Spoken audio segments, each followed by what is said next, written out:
Hello， 大家欢迎收看我高帧率出门、低帧率回家的一天。答应我，下次出门咱们做点攻略好吗？嗨，早上好。不愧是嫡长子哈，每天一打开门就是第一个凑上来。你不来欢迎我起床？每天一醒就这样左拥右抱，哪有心情不好的道理？脑子充满电，给肚子也充一充，热一个花卷，然后煮鸡蛋1颗，还是我的早餐标配。不过家里没有牛奶了，我今天的咖啡是超级迷你版。椒盐味的花卷你们吃过吗？哇塞，好神奇的味道，里面还有一点肉末和香菜，有种早上人一醒就在烧烤摊了的感觉，跟烤馒头片的味道几乎差不多。鸡蛋还是老规矩，人吃蛋白，狗吃蛋黄，快速搞定。我买了一个很古早的东西，哒哒，我真的觉得这种有线的耳机要比无线的方便很多，尤其是我设备比较多，我在用 iPad 剪视频的时候，只要我解锁手机，那个耳机就会自动的移动到手机上，这个就能解决这个问题。然后这是一个女性益生菌，这个牌子的，目前还不知道效果怎么样，我先吃一段时间。这是2个非常貌美的戒指，不知道有没有小宝发现，我是不太经常戴这种大戒指的，因为我觉得我手指头比较短，戴大的话会显得更短。但是夏天穿裙子什么的还是要搭配一下的。哇塞，这个非常的好看呀！这是可调节的，然后这种不规则多指环的设计，它上面是那种类似于丝绸一样亮亮的，这个搭配一些裙子什么都会显得仙气飘飘的。其实并不会显得指头短哈，反而有一个点缀会显得更细一点。朋友们，计划临时被打乱，我家下水道不是一直反味吗？找了师傅来看，结果问题出在马桶的身上，直接整个拆掉。来泡一个这个不知名苹果红枣枸杞茶。不知名的原因是它的卡片被我丢掉了。关注我时间比较长的小宝应该对它不陌生，这个茶包我都喝了有个2-3年了。本来这会儿都要出门了，师傅说重新装估计要1个多小时，只好见缝插针来剪会儿视频，配着我的健康版下午茶。一下雨，这个头立马就变得油乎乎的，不到万不得已我是不会洗的，喷点立马就变得很体面的东西。我刚买了一个这个方里的粉底液，但是我拿不准色号，买的是 F01， 先来一个试色卡试一下。如果跟我肤质一样的小宝，我觉得还是非常推荐的，是那种很轻薄的感觉，很适合夏天。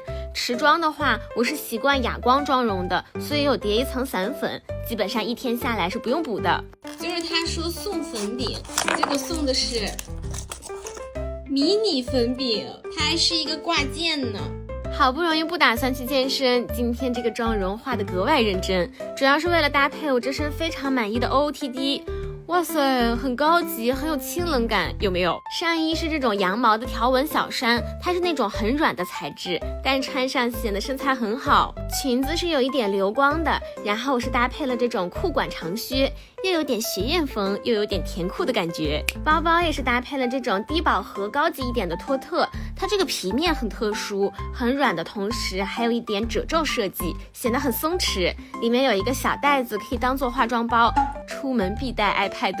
我觉得这个搭配衬衫或者风衣也很不错。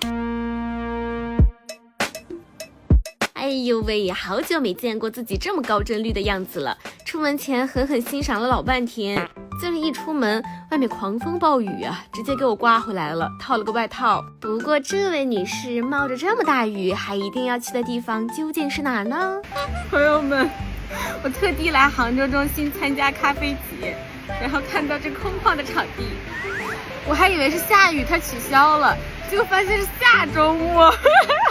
迷迷糊糊，跌跌撞撞，冒雨赶来，竹篮打的水和这里一样孔。没事儿的，没事儿的，看似心态好，实则是没招了。这不就逛到一个特别有设计感的店铺，这条裙子简直就是为穿戏而生的。我是先试了黑色，哇塞，这个真的很适合戴个帽子，在雪山脚下奔跑，是有点解构感，然后飘飘然的。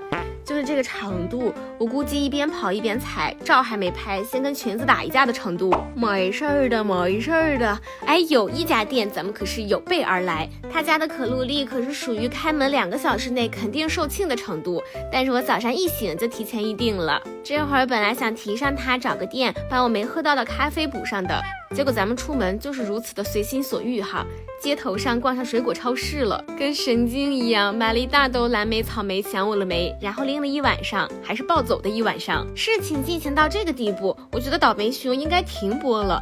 但是当我走到我想吃的店门口的时候，生活给了我一拳以后，又踹了2脚，并且击倒在地。你们以为只有门口这些人吗 ？No No No。49桌。冷冷的冰雨在脸上胡乱的拍。这会儿来商场不是因为找到吃的了，而是只有室内才能让我维持一下仅有的体面了。发酵食堂，感谢有你。这种时候也只有看起来如此美味的东西能抚慰一下我受伤的心灵了。选了一个他家的招牌抹茶的尝一下，我之前以为自己接受不了可露丽的味道来着，原来是我买的店的问题。这个就非常好吃，外皮是那种脆脆的，然后里面的抹茶看这个牙印就知道非常的丝滑，而且是我喜欢的苦抹，里面也是比较梗啾啾的那种，一直吃到最后一口都还有夹心。这家烤肉店我是第一次尝试，他家的牛肉都是纹理很漂亮很新鲜的那种。超模莲雾水7情6欲只剩食欲，养的最成熟的多肉就是自己，不管在哪儿都能吃好喝好。这家店员是会帮忙烤肉的，特别专业哈，还给封边。这口不管好不好吃，我都能给他颁一个拯救仙子奖。终于活过来了。不过中肯评价是好吃的，牛肉又嫩又多汁，新鲜到只是撒点海盐黑胡椒就很美味的程度。然后蒜香黄油横膈膜，我觉得比东京烧肉逊色一点，不过也很好吃了。那个黄油是奶香味特别重的。谁跟我一样，每次点拌饭最期待的就是半斤里面的锅巴，香绝了。然后饭里还有海苔和沙拉酱，有点像韩式饭团的味道。又开始报复性饮食了，也只能报复自己了。整体来说，这家店我能给到8分，值得一试。刚要回家，又看到楼下酸奶出了好多新口味，每一个看起来都很诱人的样子。猜猜我买了哪一个？如果晚上饿了还能吃，不饿就冻起来明天吃。OK， 那么我晕头转向了一天，差不多就这样啦。祝大家今天开心，天天开心，我们明天再见，大家拜拜。